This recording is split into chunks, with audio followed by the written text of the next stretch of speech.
Has the United States ever paid reparations for slavery? Does um, anybody know? Yes or no? Have they ever paid reparations for slavery?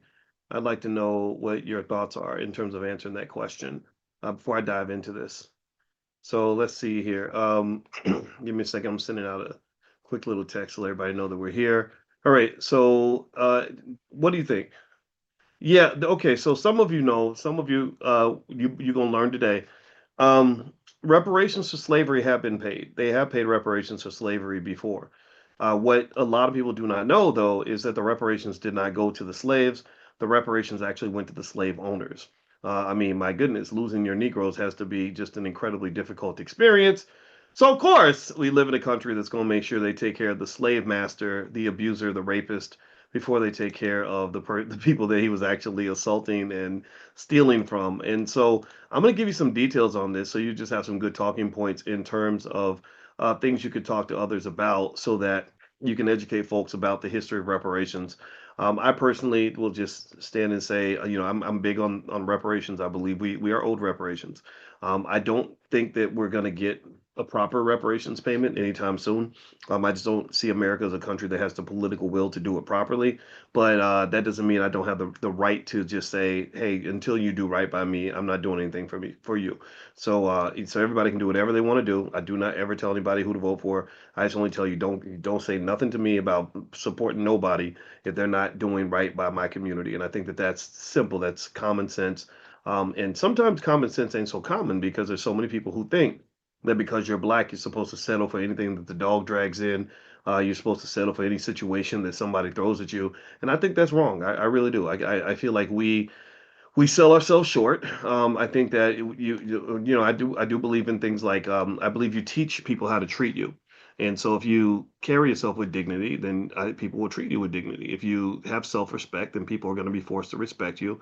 If you let people know you're high value, whatever that means for you, not in the relationship dating kind of way, but just generally speaking, then people are going to approach you in that way. But when you degrade yourself and you're constantly bowing and scraping and bumming and begging and everything else, then people are gonna treat you like they're gonna treat you like you present yourself. Let's just say that. All right. So anyway, all right. So let's hop into this. All right. So here are the details behind the reparations thing. So basically, Lincoln, the guy that apparently everyone loves him, everyone feels like he freed the slaves. I don't believe that he did. He used the slaves in the same way the Democrats and Republicans use black people to this day. The slaves were pretty much, in my view, a bargaining chip. And the bargaining chip means that in a war, my goal is to take away the thing that's most valuable to you. So, given that the South was heavily dependent on slavery, Lincoln issued the Emancipation Proclamation without any authority to enforce it, but basically saying, you can't have your slaves. However, there were many efforts to try to keep the Union together or bring the Union back together by basically saying, look, we can compromise on this. It's not as if black people are that important to us. I just had to do this to keep you from breaking up this country. So here is the act in which Abraham Lincoln paid reparations to slave owners. The act was it was in 1862, so this is before the end of the war. It was called the Compensated Emancipation Act. Anybody heard of that? Let me know. Give me a yes or no if you've heard of the Compensated Emancipation Act. Everybody knows about the Emancipation Proclamation. Nobody knows about the Compensated Emancipation Act, right? Has anybody heard of this? I never heard it. Any of y'all learn about this in your public school? This is why they shouldn't be teaching our Black history. All right, so all right, so the act um was in 1862, and it really only applied to enslaved people in Washington, D.C. And according to this act, it freed about 3,100 enslaved people. So there were 3,100 people, slaves freed in the Washington, D.C. area.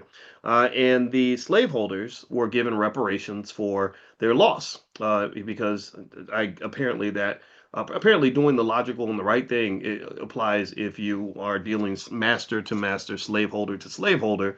But for whatever reason, no one thought to truly compensate the people who were actually enslaved because black people were not seen as full human beings. If you take someone's dog, why would you go pay the dog? Like that, I think that's the logic that people had at that time. I think that they looked at it like, well, what's a dog going to do with money? Dogs don't spend money. Dogs don't drive cars. So slaves don't need anything, but the master does, right? So it says here that the slaveholders were paid $300, up to $300 per slave. Now, what is $300 per slave in 1862? Well, that's about $10,000 per person per slave. So if you had 10 slaves, you could get as much as $100,000, or if you had 100 slaves, you got $1 million. Or wait, did I do the math right? 10,000. Seems like such a big number, but yeah, that's actually right, $1 million. So if you had 100 slaves, you got $1 million for your slaves. Because I mean, why wouldn't you get compensated for someone taking your slaves? I mean, like pimps, pimps. When you take a pimp's hookers, you got to pay the pimp. All right. So anyway, moving on. Congress allocated $1 million for the slaveholders. And now there was some money for the slaves, but here's the condition of it. It was really interesting. So they pulled aside 100,000. So 1/10 of the money that was used to pay the slave masters was put in a fund for the slaves. Now this is what's interesting. This is a real subtlety about paternalism, right? And this happens with both liberals and conservatives. They don't really want to give resources directly to black people typically. What they typically do, anybody else notice this? What they'll typically do is say, we're going to fund a program on your behalf. Anybody seen that? Like, we won't let you run the school because, God forbid, black people actually run their own schools. But what we'll do is we'll pay white people to run those schools, and we'll make sure that they get plenty of funding to educate you Negroes because they can manage and control you and teach you all the wrong stuff, right? And so, and I've even heard that conversation to this day when people talk about reparations. Every now and then there's some Negro that'll pop up, maybe from the NAACP, and he'll say what we need is more programs, and I just want to like yank him off the stage like they did at the Apollo. No, people deserve the right to have resources. Resources are what you need to succeed in America. Resources are what you need to have power in America. I talked to a young black man today. I sat with him and his mother for a while. We were doing a consultation, and I explained to the 27-year-old son. I said, you can't, I will never ever lie to you and make you think that you can be a powerful black man in this society and not have money. When you have children, when the more resources you have, the more abilities you will have, the more respect you will be able to command by sort of knowing, having people know that you can be there for them in a certain way. So, long story short, and I'll say more on that in a second, but generally speaking, what's happened here is what I've seen happen in the reparations debate. They never really want to give money directly to black people. Even when you look at cities like Chicago, where they have a lot of gang violence, they don't really give the resources to the people that can actually stop the violence. That's why the violence doesn't stop. They'll find some white liberal organization that will literally make $10 million a year pretending to solve a problem. Anybody ever seen that? Anybody ever noticed that? Like there'll be some organization and it'll be like, I don't know, called Stop the Violence or something. And maybe they'll hire like a black person or two. They'll have some guy that used to be a gang member or something who's part of the group. And good for him. He's making his money. But when you really get down to the nitty gritty and you go talk to the people in the community and you say, who's really running things? Are the resources getting to you and your family? The answer is almost always no. When George Floyd got murdered, and they decided to make that the most popular murder in America, even though 100 black people are dying every week, they were giving millions and millions of dollars, hundreds of millions of dollars, to black organizations like Black Lives Matter.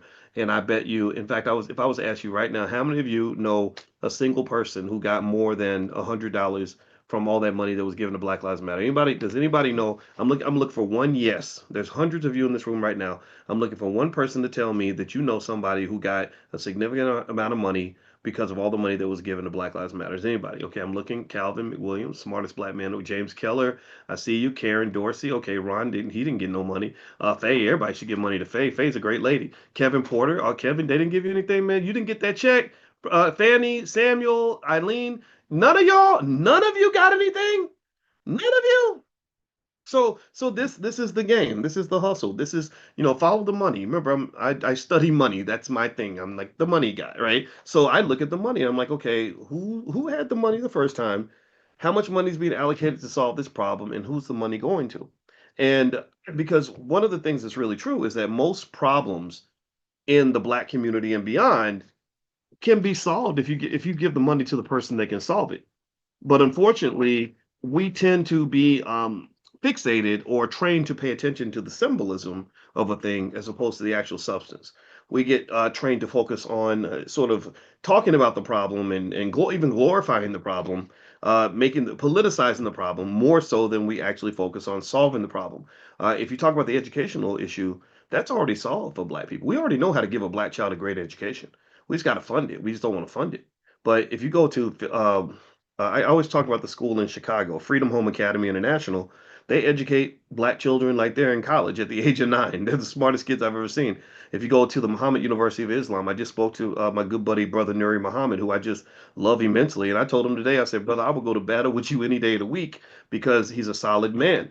Um, Brother Nuri, if you gave Brother Nuri $1 billion, he could educate 1 million kids a year for with $1 billion. But would they ever give Brother Nuri that kind of money? No, because he's dangerous. Well, what makes him dangerous? He's a nice guy.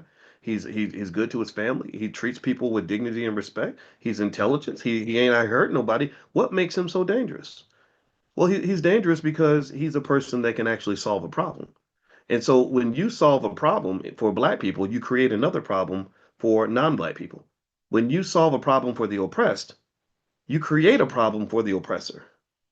So you got to understand that there's probably about $1 trillion a year that's earned in this country from the simple act of misguiding, mistreating, and exploiting the ignorance of African American people. That's a multi-trillion-dollar industry. You ain't gonna stop that. You ain't the people that make money from the industry are never gonna give you the money to fix it. Really, when you just look around, you'll see so many simple problems that could be easily solved if we simply found the right people that could solve it and gave them the money. And then you act surprised, or we all act surprised when they're not solving the problem in the right way until you really understand the history of this country. They never wanted to solve this problem.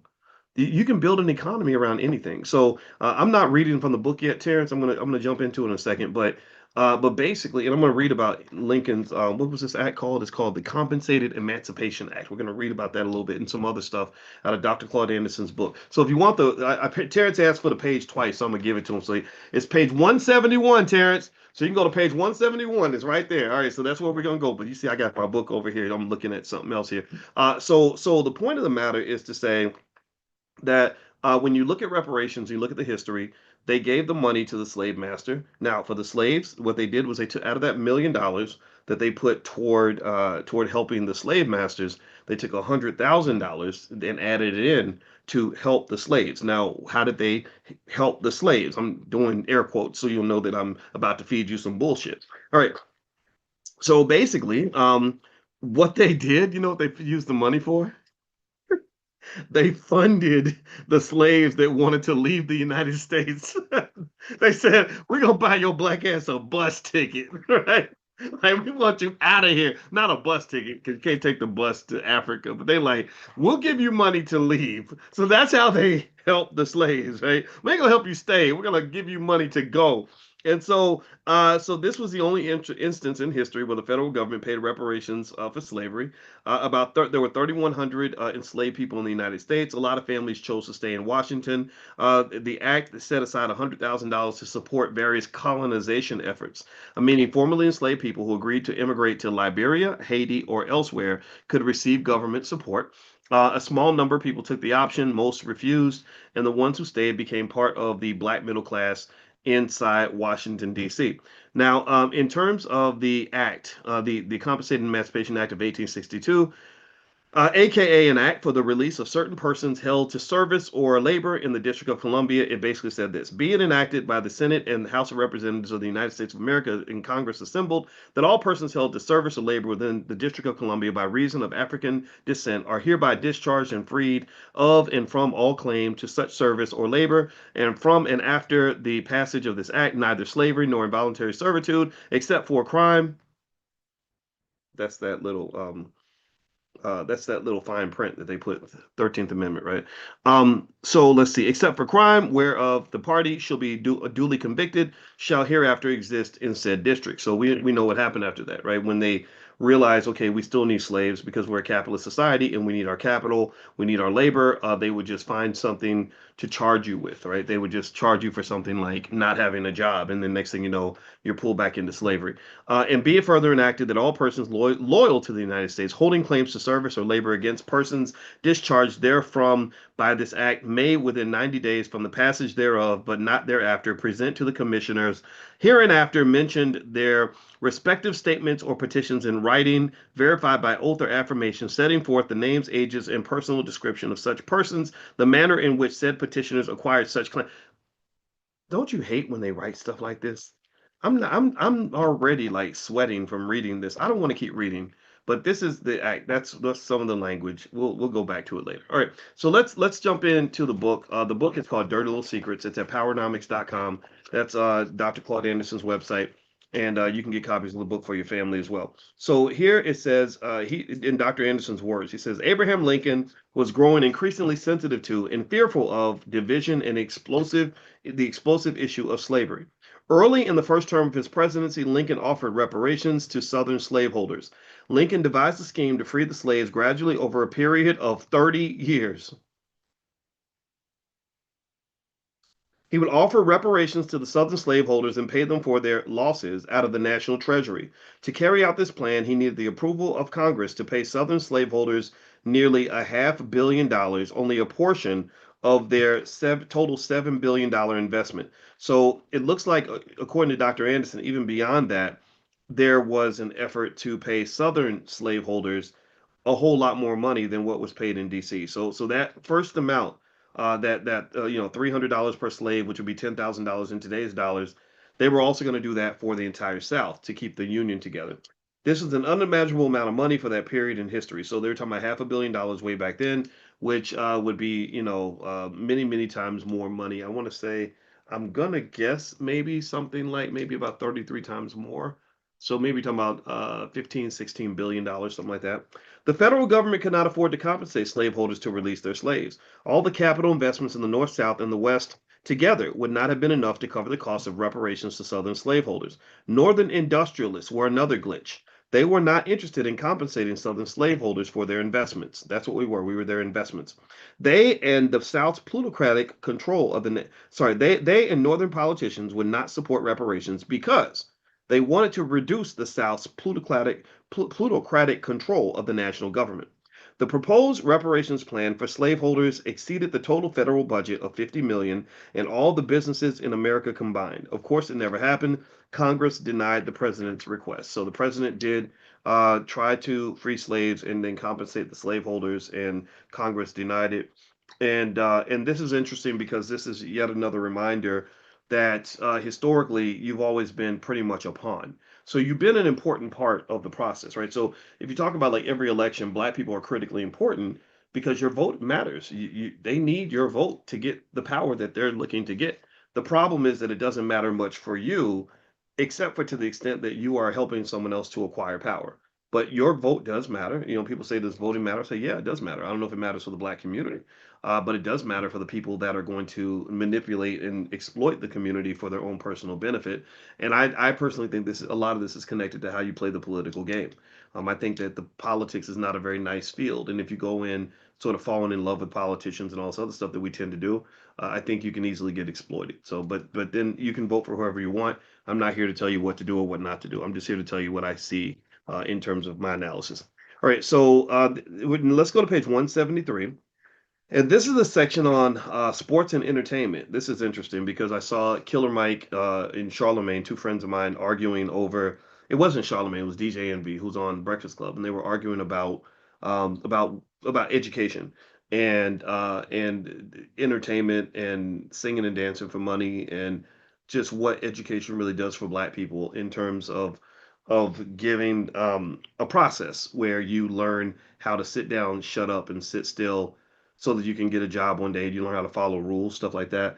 It's not a great place in terms of giving you self-esteem. The only self-esteem you get is from being accepted into another system, and I think that's very dangerous. because it can erode confidence as well, because you naturally may feel like you don't belong in certain spaces, so certain opportunities may not get to you. And one thing I thought about the other day, I told this to our oldest son, I'll share it with you now, is I said, when you grow up and you're black, it seems to me that there are a few things that decent people will tell you that you must do.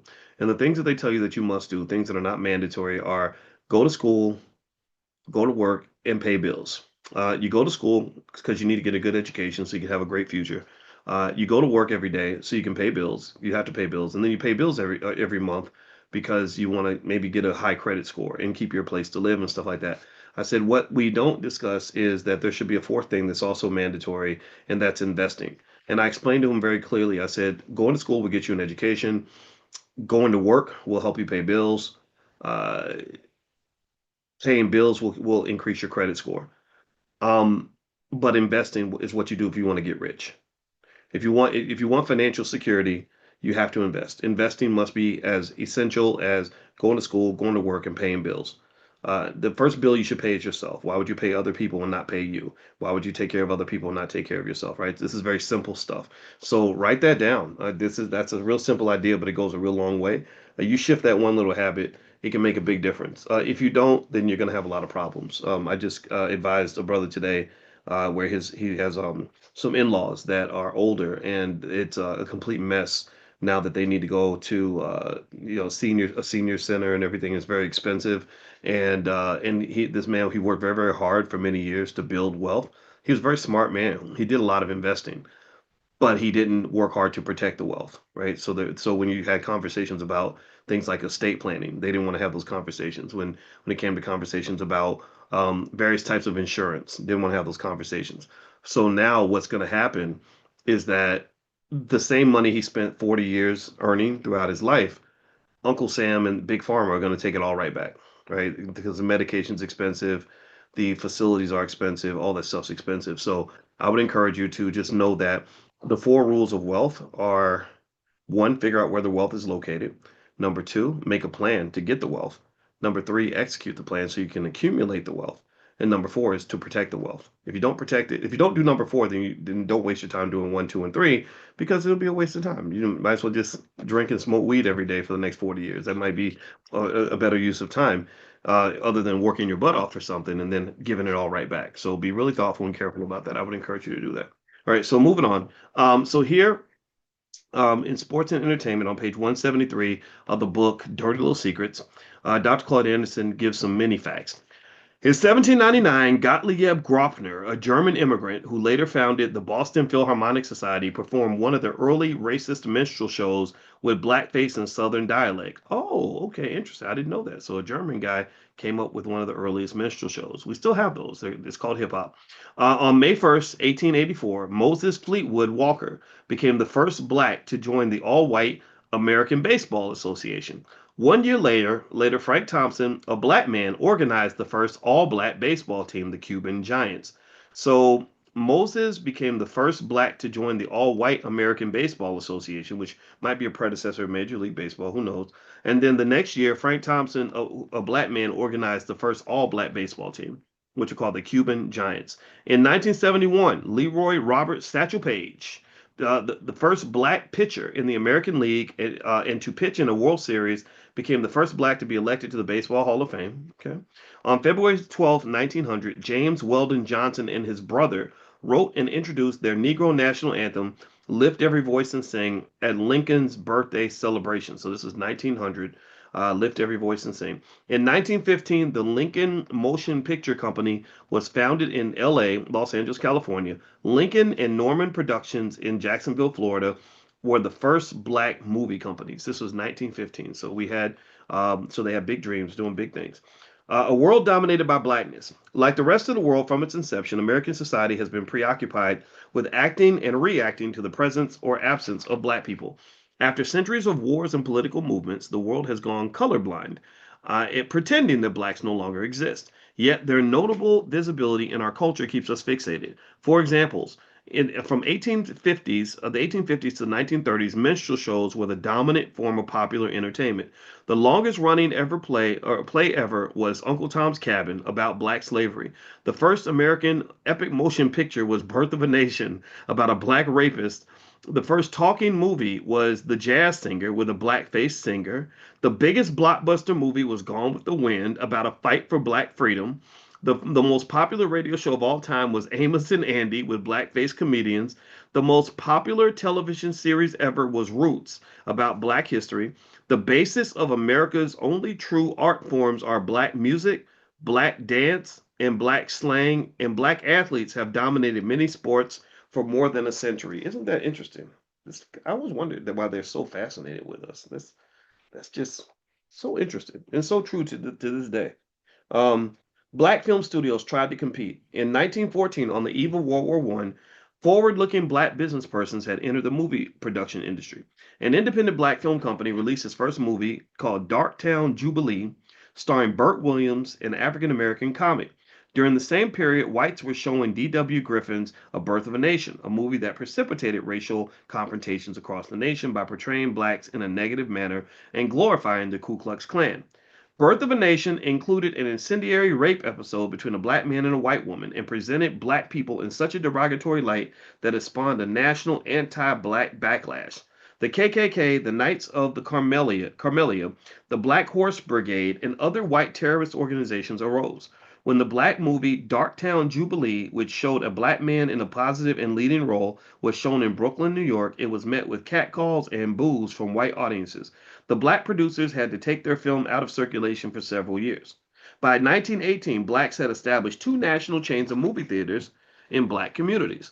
The Lincoln and Lafayette theaters, that's what they were called. Black film producers in Los Angeles, Chicago, New Jersey, and Florida distributed their westerns, comedies, and religious movies through the black-owned theaters. These theaters show black films but were handicapped because white film distributors and producers withheld their movies from black theaters for as long as a year or more. Okay, interesting. There were not enough black produced films to fill the black public's demand. Norman Film Productions in Jacksonville, Florida was a major film producer of black westerns, comedies, and mysteries. Oscar Micheaux, a pioneer filmmaker, produced and directed Birthright in the 1920s, the first full-length black film. He became one of the most successful black filmmakers. His film company, Oscar Micheaux Corporations, located in Illinois, made more than 30 movies, including a film of his novel The Homesteader and Body and Soul, in which Paul Robeson made his debut. Michaud made many low-budget films for the black movie circuit and sold stock shares in his company to blacks across the nation. He made his last film in 1948. Isn't that interesting? Okay, that's good for him. Wow. Black music producers. Even though black music is the foundation of white music, even though black music is the foundation of white music, even though black music is the foundation of white music, I gotta say that three times because we know where everybody else got their creativity from. Even though black music is the foundation of white music, more commonly called pop music, few blacks have ever established and maintained successful commercial businesses producing and marketing black music. Berry Gordy founded Motown Records in Detroit, Michigan in the late 1950s and was the premier promoter of black music before he sold his interest in the 1970s. Undoubtedly the most successful, Gordy was not the first African American record producer of black music. As early as 1921, Harry Pace formed the Pace Phonographic Corporation, which issued records on the Black Swan label. 1921.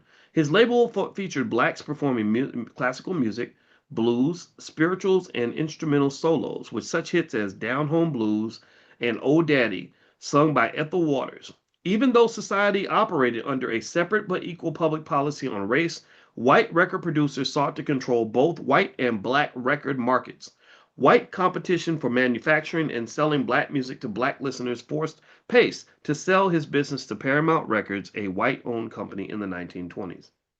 The next section is called The Rebirth of Ragtime Music. Beginning at the turn of the century, ragtime music evolved and was spread throughout the country by black itinerant, I don't know, Itinerant itinerant pianist. I don't know what an itinerant pianist is. Ragtime music represented a blending of West African rhythms and European musical forms. It appears to have originated in the Midwest around St. Louis. White musicians adjusted their styles and played the music for white audiences. Ragtime developed about the same time as jazz emerged in New Orleans. The styles are somewhat separate and did not merge for about 20 years. Scott Joplin, a black with classical training, was the greatest composer of ragtime. Attempts were made to incorporate ragtime into the European tradition. However, the rhythms were too complex and culturally different for most white traditional musicians to play. The music, however, survived and thrived on street corners and bars in black neighborhoods throughout the Mid South. Protected by the wall of segregation, only white musicians who lived with or were good at feeling the pains of being black played ragtime and jazz with the right feeling. Is it itinerant? Is it itinerant, Kevin? Thank you, Kevin. Kevin's just he's helping me. I must be illiterate or something or tired or I don't know. I'm doing my best. God ain't through with me yet. All right. Whites enjoy blacks in sports. The distance between the cotton fields and the sports field was short. For blacks, it was short for blacks because they were thought of as brawn and no brains, like beasts in the field. As the elite educated society, whites felt that blacks were more suitable for hard, back-breaking work and therefore had physical advantages over whites. On Sunday and special days like New Year's, Christmas, or Easter, slave owners enjoyed watching demonstrations of blacks' physical prowess and special sporting events. Blacks participated in various kinds of sport or other contests to entertain or for personal profit for their masters or themselves. Some of the more popular sporting contests were wrestling, chopping or picking cotton, shooting marbles, pitching horseshoes, coon hunting, or foot racing against dogs and horses. Wow. One of the most unusual sports for black males was called headbutting. Headbutting. Two black male slaves would grab each other by the shoulders and violently bang their heads until one of them was rendered unconscious. Ugh. In Virginia, Albert Woods and Colleen Hedging were two slaves who were widely known for their headbutting ability and endurance. Headbutting champions typically displayed their head scars for recognition and respect. These headbutting contests were the rare instances when it paid for a black man to be hard-headed. Oof. Black baseball's beginning to end. This is interesting. In 1920, Andrew Rube Foster or Ruby, R-U-B-E, brought the various black baseball teams together into an association similar to the white leagues. So Ruby Foster had been involved in every aspect of the game, beginning when he was a small boy. He had little formal education. When he was old enough, he quit elementary school and became a professional baseball player. Foster soon learned that he was a better organizer and businessman than he was a professional baseball player. His greatest achievement came when he organized black baseball leagues for all the aspiring young baseball players and fans. So he built something for others. He was a builder. He was not just somebody's employee. He wanted to do something that was going to create systems for his people. I respect that. He became known as the father of black baseball, and his National Association of Professional Baseball Clans became known as the Negro National League. As the first president of the league, Foster provided black players a place to play with investors and financial opportunities. The Negro National League initially included such teams as the Kansas City Monarchs, the Indianapolis ABCs, the Chicago American Giants, the Detroit Stars, the St. Louis Stars, and the Western Cuban All-Stars. Black baseball was so popular with blacks that two separate leagues evolved. Each league had 8 to 9 teams with approximately 20 players. These black-owned teams had black coaches, managers, physicians, support staff, equipment, facilities, and fields. Black baseball heroes were covered by black news media. They had higher average attendance around the country than the white baseball teams did. Did y'all hear that? Did y'all hear that? They were more popular than the white baseball teams. The heavy attendance was too lucrative to be ignored by professional black base. Sorry, it was too lucrative to be ignored. Professional black baseball was thriving outside of mainstream professional baseball. Things had to change. On April 10th, 1947, Jackie Robinson broke the color barrier when he left the Kansas City Monarchs to join the Brooklyn Dodgers, an all-white National League team. Although Moses Fleetwater Walker, a black man, had been a catcher in the American Baseball League in 1884, Jackie Robinson was the first black baseball player in modern baseball. He was an outstanding player and the first black player in the White Baseball Hall of Fame. Other black baseball players and fans followed Jackie to the white baseball leagues. Within a few years, black baseball leagues and teams disappeared. Black America had traded away its baseball leagues, teams, hundreds of players, equipment, support staff, buildings, and hundreds of thousands of fans just to get one black person on a white owned team. Isn't that interesting? And he didn't, and what Dr. Anderson didn't mention here, I'm sure he knows this, is there, if you've ever been to a sporting event, the the game itself is just the main attraction. There's tons, dozens, if not hundreds of businesses that spawn from the game itself. I just watched something just the other day on the news where literally I think where the Chicago, not the White Sox, Chicago Cubs, where they play, that the houses around the stadium sell for insane amounts of money because the roofs are high enough that they can watch the game from the roof. And so people were making millions of dollars a year selling tickets to watch the games from the roof of their house, right? And so, and in fact, it got so lucrative that the Cubs went and they threatened all the homeowners and said that if you don't let us have a cut of the money, we're gonna. I don't know if they said they were gonna block their view or do something. I forgot what they said, but they ended up having to pay the Cubs a percentage of the money that they made, and then the Cubs also bought a bunch of the houses around the stadium because they wanted to actually put advertising up there, big like Coca-Cola signs and stuff like that. Every time you see stuff like that, there's money being made, and that's just what's happening on the periphery of the stadium. That's what's happening on the outside of the game. That's not even what's happening with all the concessions and all the merchandise. Every single game probably generates several million dollars, right? So when you talk about something like a baseball league, what I want you to really understand is that the players are just part of the process. Business is powerful because business is built around a whole system, right? When you look at major multi-trillion dollar companies like Nvidia, that's not a person or a company. That's not one guy with a good job. That's a system that's worth $4 trillion. If you look at Apple, that's a system, right? So when we raise kids and they're thinking about economics, they have to be trained to build systems. In our Black Millionaires of Tomorrow training that we have for kids in the Black Business School, we have one model we call STURDY. STURDY stands for Systems, Technology, Entrepreneurship, Relationships, and Delegation for the Youth. It's spelled sturdy with an E, not a U. And if you build sturdy children who understand systems, not just how to get a job, they know how to create a job. They understand technology, things like AI, so they know how to get ahead instead of being left behind. They know entrepreneurship, so they can create businesses and opportunities for themselves as opposed to waiting for somebody to give them an opportunity. The R stands for relationships, knowing how to relate to others in a healthy way instead of embracing some of that toxic culture. I just talked to D1, who's actually down in Dallas. It's really funny. D1, his tour is almost over, by the way. You guys know the Black Business School helped to sponsor his tour that he's doing right now because he's doing such good work. And I said, let me just support you by writing a check. And so anyway, D called me today, and it's really funny. He had just got pulled over because the cops searched his car for drugs, which D doesn't smoke or use or deal drugs. He's never done that. I said, well, maybe it's because you're the dopest rapper in America. That's it. You are a dope dealer because you're the best. You're the dopest rapper in this country. And so anyway, we laughed about it. But one of the things that we also talked about is I was joking about conversations that I've had with certain other artists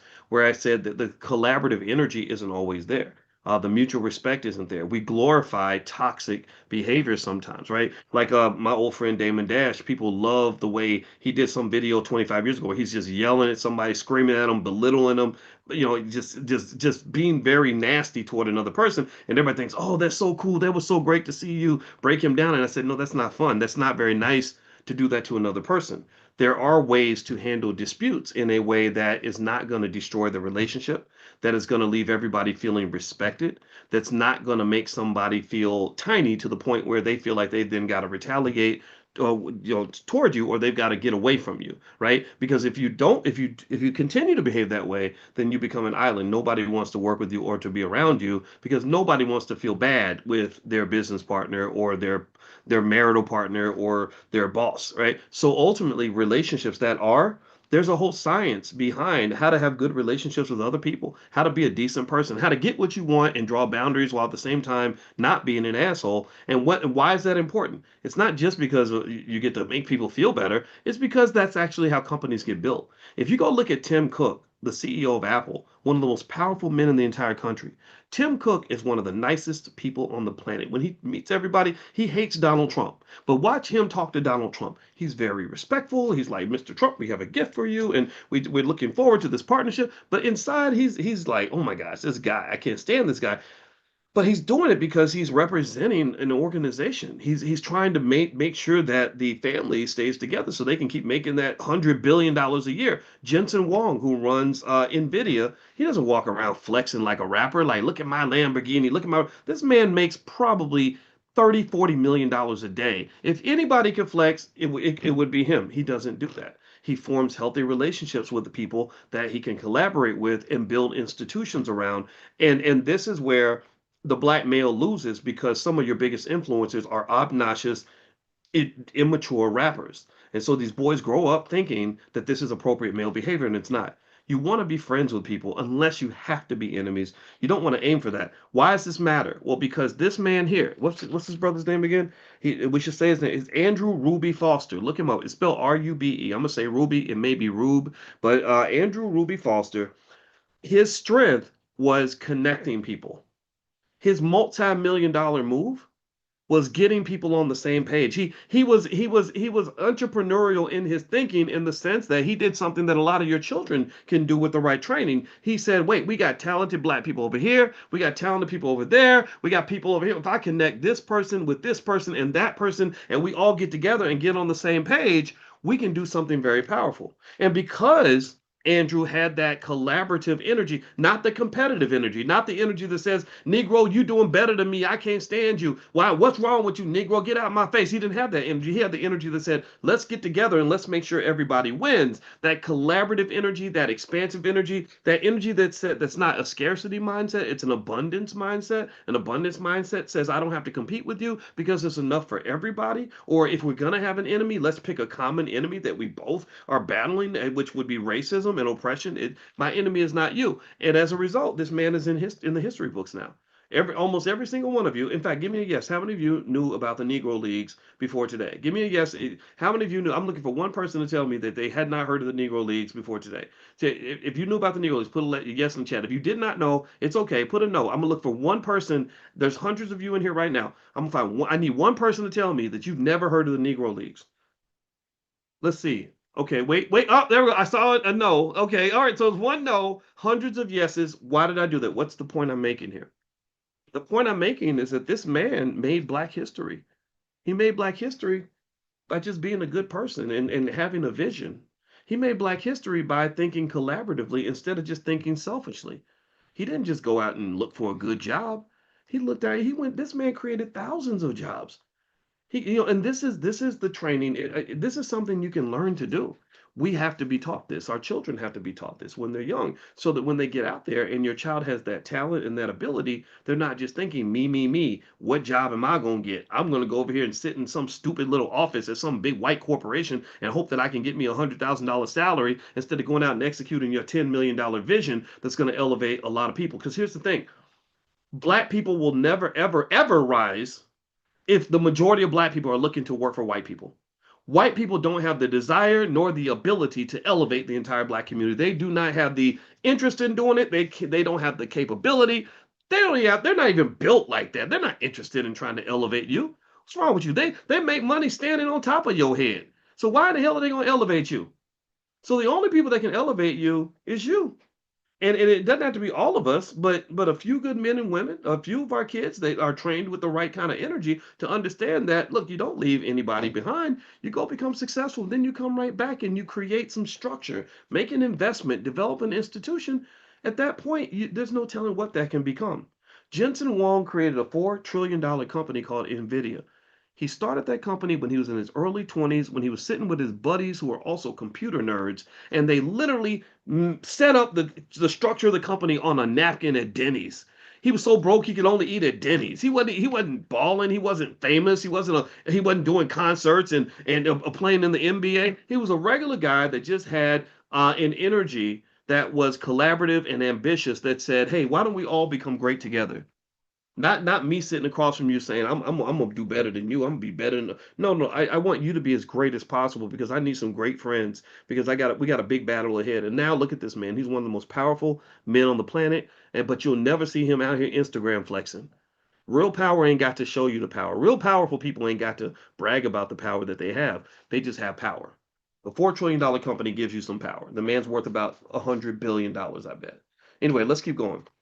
In fact, some of you probably made money from Nvidia stock. I bet a few of you actually own stock in this company. I made $120,000 from Nvidia stock. So this man is so rich that he helped me and my wife make a big down payment on our house.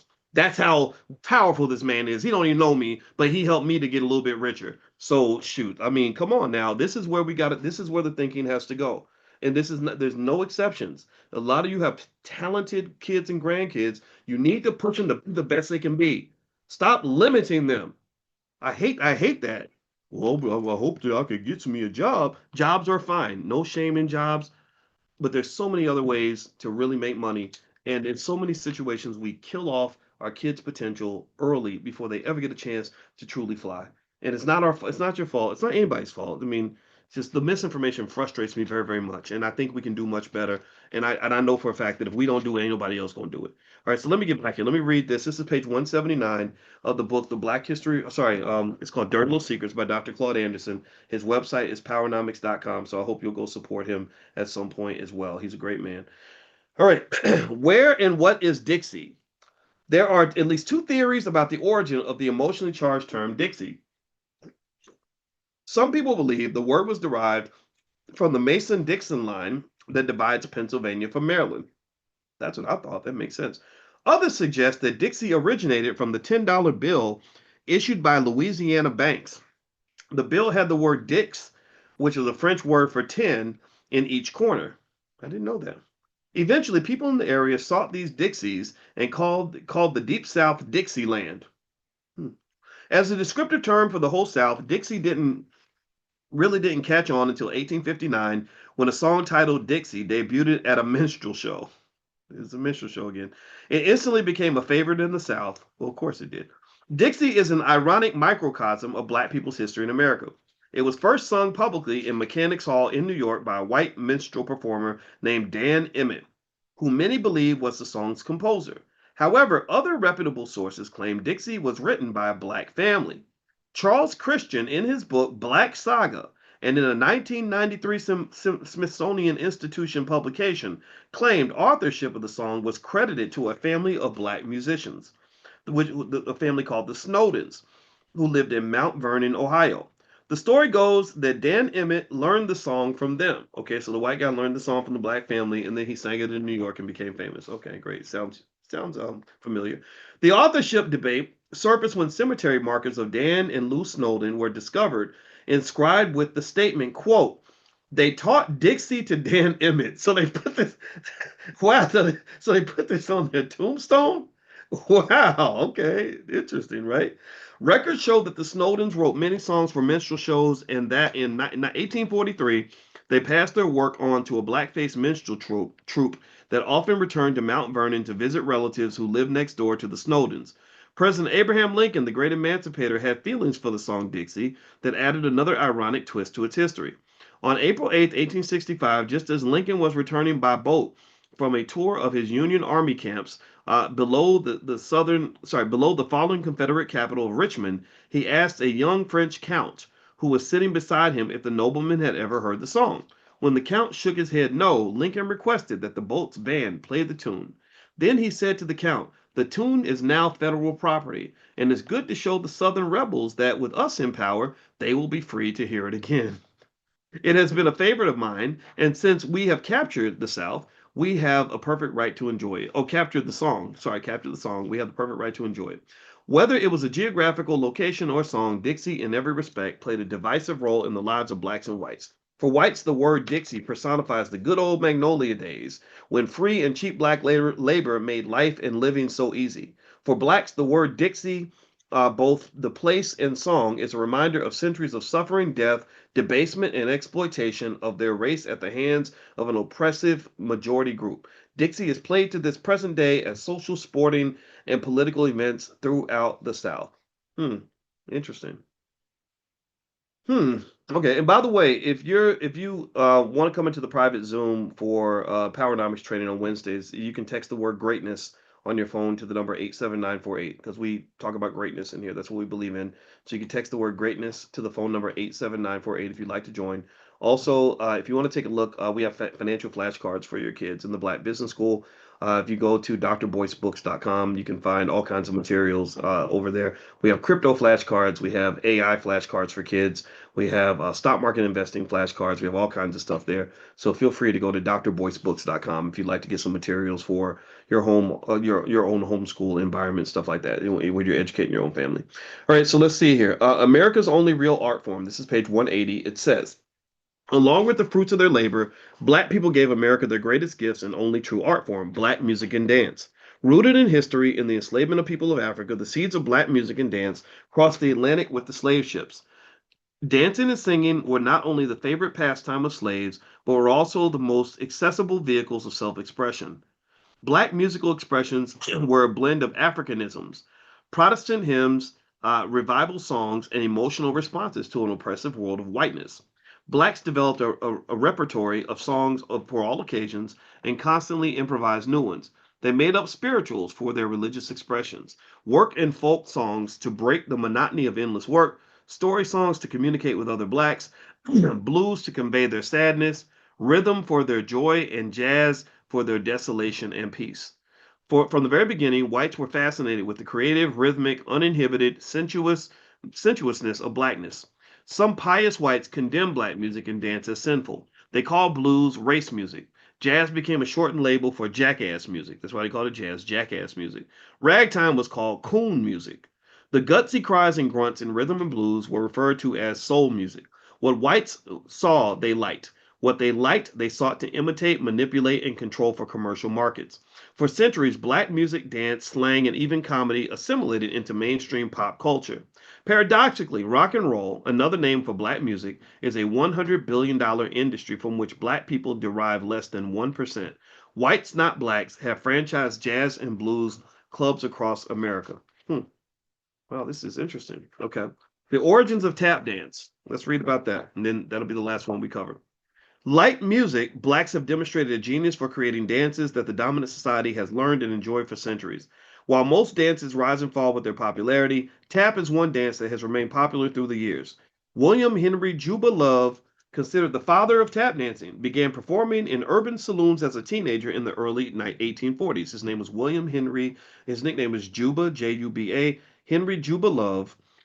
So he started performing in the 1840s as a teenager. He combined European and African jigs with hand jive to produce tap, a form of dance that was new to the minstrel stage. His hand jive was similar to an African stick dance in which the dancers performed intricate foot stomping and hand clapping rhythms and slapped sticks against their bodies.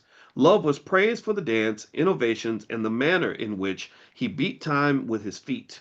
At the height of his career in the late 1840s, he competed in a series of challenge dances with John Diamond, the greatest white minstrel dancer of the time. Love consistently won each contest. Love died in 1852 at the age of 27. Wow. Isn't that interesting? So, literally, that's powerful. I mean, in 27 years on this earth, he literally created tap dance. I think that's impressive. I mean, ain't none of us. I can't compete with that. Wow. So his name was was it Henry Juba Love? Let me look it up again. We should all research this, brother. He sounds amazing. William Henry Juba Love. That's his name. And so about before the age of 27, he's considered the father of modern tap dance. I think that's very impressive. So one of you is asking, what is sturdy? Sturdy, STERDY. That stands for systems, technology, entrepreneurship, relationships, and delegation for the youth. So if you want your kids to know business or you want your grandkids to be wealthy, the sturdy acronym covers what skills you want to acquire. Forget what they learned in school. Here's what they need to know how to do. Systems means that I think about money not so much as performing labor and trading time. That's a terrible way to make money when you're giving up time for dollar bills. That's not a fair trade. Your time on this earth is limited. Dollar bills are just these little green pieces of paper. They're worth something, but it's not a fair trade. So systems are better. Systems are like, instead of saying, okay, if I want to make $400, I gotta go and work, I don't know, 40 hours at $10 an hour, or ten hours at $40 an hour. A system is better math. It says something like, if I want to make $400 and I have a product that sells for $40, I got to sell 10 units of the product. That takes time out of the equation. Time is too precious, it's too valuable. You should not be trading time for money for your entire life. You've only got a limited amount of that. What else? And the government has an endless supply of money. They just print it all day. The second piece, the T, technology, is critical because AI, right now, jobs are disappearing because of things like AI. And there's millions of black people that are really going to be left behind in the next generation. Not even the next generation, the next 5 years, because of AI. It's already happening, but people won't really listen until terrible things start to happen to them. That's where they're going to pay attention. So technology is important. In fact, if you got kids that are young and they're thinking about picking a career, I think careers as an AI specialist can go a long way. Also, there's going to be a shortage of energy because of AI. And so I listened to something on, it wasn't Bloomberg, it was something else, where they basically said the workforce for people that can work in the nuclear power field has about 100,000 people in it. They're going to triple that workforce in the next 20 or 30 years because they're going to build a lot of these on nuclear reactors to produce enough energy to power all these AI data centers that they're building all over the place. So maybe working in nuclear power might be something worth looking into. And then you move into the entrepreneurship. Entrepreneurship is very important and very powerful because what it does is it allows you to create what I refer to almost like an economic wormhole, meaning that a lot of times we sit back and we wait for opportunities to appear. They just magically appear. Somebody just puts one there in front of us. Well, sometimes there are no opportunities. But if you're trained in entrepreneurship, you can create opportunities where there are none. And so we have to be able to do that because if all we do is train our kids to wait for white people to decide to hire us and create jobs for us, we're going to just be waiting. A lot of us are just going to be sitting there, looking crazy, all kinds of skill, all kinds of talent, all that being wasted because you don't have an outlet for it, right? And so before you think about who's going to open the door or who's going to, even put the door in front of you, ask yourself, where do doors come from? Who builds doors? How do doors get created? What's magical about him that he can create a door, but I got to wait for him to create a door for me and open it for me? That's not an appropriate way to live. That's not an empowered existence. The R stands for relationships. We talked about that. Just basic skills of knowing how to be helpful to others, being a decent person, being supportive of others, forming the right connections, drawing the right boundaries, having the right people in your circle can literally be your $1 million move. Dr. George C. Fraser, in his book, Success Runs in Our Race, is a great way to get started on just the power of networking. If you come to things like the All Black National Convention, which is going to be in Brooklyn the weekend of October 16th, you will find the networking is absolutely extraordinary. The energy is very positive, and that's because that's what we look for. We don't invite anybody off the street to come in just because you're black. We curate that space. We bring in people that are ready to operate on a certain vibrational frequency because that makes it easier for you to work together and to connect to each other. When we see someone behaving outside of those boundaries, we tell them to go. We tell them don't come back anymore because this is not the energy we're looking for. And if you haven't gotten your passes for the convention yet, you can go to allblacknationalconvention.com if you want to lock it in now. The other piece, the R, we talked about the R. The D stands for delegation. The biggest mistake many entrepreneurs make is they try to do everything by themselves. They do every job in the organization. The vast majority of black-owned businesses are one-person businesses. Well, largely it's because either A, maybe it's hard to get the money to hire people. That makes sense. But then B, it might be you've never learned how to delegate properly. You carry the whole world on your shoulders, and that's what you think you're supposed to do continuously moving forward. And you can't. Eventually, the weight gets too heavy and it becomes very difficult. Or what we've also found in research is that when you had a lot of trauma, you have a really hard time trusting people. Anybody go through that where you just kind of feel like you got to do it by yourself? You got to do it yourself to make sure it's done right. I go through that all the time. It never goes away. In case you're wondering, like I've tried to confront my trauma, but sometimes it's hard. Sometimes, especially when stuff goes wrong, and you're kind of like, it went wrong because I didn't do it myself, right? We go through that, right? But learning how to delegate is really essential because that's how you supercharge your economic power. You have several people working toward the same goal, and you've sort of learned leadership skills and then also relational skills where you can work together and find ways to resolve your disputes, because you will have disputes. If you get married, you will have differences. You're going to have disagreements, arguments, fights, whatever you want to call it. And how you handle it is really the difference maker. It's not picking the perfect person to work with. That will never happen. That person does not exist.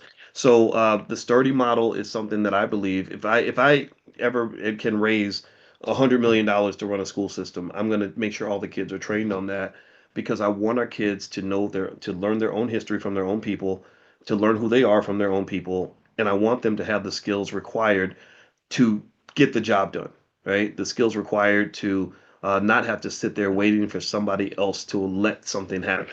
No, I want them to make something happen. That's really what the goal is economically. Those are the people that win.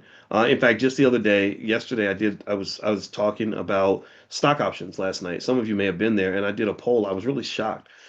I did a poll. It's about 150 people in a room, and I said, "How many of you had somebody when you were a kid tell you about the stock market as a way to make money? The stock market is the number one wealth generator in America. How many of you had someone talk to you about that when you were a kid?" And do you know that 0% of the people in the room said yes? Every single person said no. It was 0% to 0% yes, 100% no. I was stunned. I was absolutely stunned. And I talked to Brother Nuri Muhammad about that. I said, so now we understand what's going on with black wealth. I said, how in the hell do you think black people are ever going to have wealth if if they're never introduced to the number one wealth driver in America? You get introduced to jobs. Jobs screw you. The corporate America screws people. They don't create pathways for people to truly build wealth. You have to carve those out yourself. I mean, but they're easy. If you make certain choices, we talked about this. You just shift a couple of things. Like, even I know people who become wealthy just by taking 10% of their check and putting it into their 401k every time they get paid. And they keep their job 30 or 40 years and they end up with $1 million by the time they retire. I've seen that happen. It's not hard to do, but it has to be part of your culture. And if you don't have it in your culture, you got to implement that in your culture. So little things like that I think would make a massive difference. I don't have time for solutions that don't work. So don't come talk to me about your favorite politician. I truly don't care. Don't come talk to me about how mean white people are. I know that they're mean. I know that they don't care about you. You should care about you. Don't come complain to me about what they're not teaching our kids in public schools. Well, of course they're not teaching them the right things. Why in the world would they want a bunch of empowered black people walking around competing with them? They didn't want to compete with you after slavery. And when the Civil War ended, there were black people going to New York to live and look for jobs, and they were getting lynched in New York. They were getting killed. Those Irish people and the Italians, they're like, Negro, get out of here. You're going to take my job. I don't like you. And it ain't even just because you're black. I'm going to exploit the fact that you're black, but really it's because you're stepping in my territory. So to some extent, I think being realistic about what we're up against is really important, because being realistic about what we're up against is one of the first steps, I think, toward realizing our personal power and then doing what is required for us to be successful. It's all right there in front of us. We just have to shift the culture. We have to confront that. Okay. So I hope that that makes sense to you. All right. So I'm going to get out of here. If you want to join us tomorrow morning, we do Money in the Morning every morning at 10 a.m. So feel free to text the word morning to the number 87948, and you can join us in class. Or you can also go to drboyceelevate.com if you live in another country. I want to say thank you to Amani as well. I see you in there, Amani. She's from our customer support team. So if you have anything you want to ask about in the Black Business School, any event, any class, anything that's going on, just email support@theblackbusinessschool.com. That's support@theblackbusinessschool.com. They can take very good care of you. And I will see you all tomorrow. So God bless you. Thank you for listening, and thanks for hanging out with me. And I hope you have a great night. Take care. Bye bye.